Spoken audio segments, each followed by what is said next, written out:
Let's check in on the weather now. Joining us once again is meteorologist Alison Osborne. Alison, good to see you. Storms are increasing across the tropics, but overall, most of us can expect a nice day. Generally pleasant conditions, Danica, and heading towards the end of the week. Some of you who have been sitting under quite gloomy, stubborn cloud can see the sunshine as well.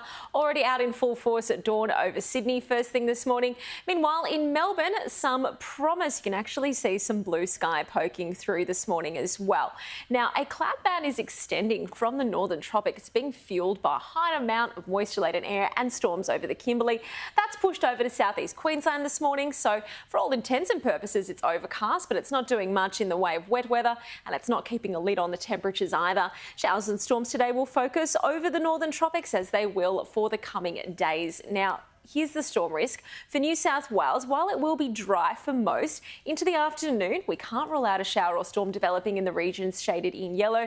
They're not expected to be particularly dangerous. A different story in Far North Queensland, where anywhere north of a line between Mackay and Longreach can expect afternoon storms.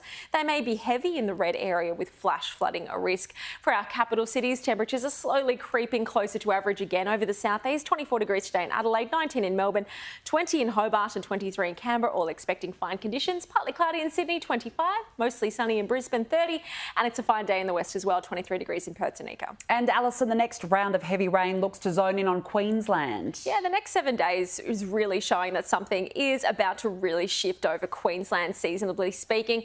We'll see a band of showers and storms really become established over northern Australia during Sunday. Now, as a system crosses southern Australia, it's not bringing too much in the way of wild weather there. It will help to drag that band of showers and storms down over the Sunshine State, which means Tuesday to Thursday are looking particularly heavy over that part, and that does mean a risk of flash flooding and river rises. At this stage, there's also the risk, you can see in the red, there's also the risk of a low pressure system forming off the coast, and if that happens, that could bring more localised heavy downpours. So one to watch in the coming days, Danica.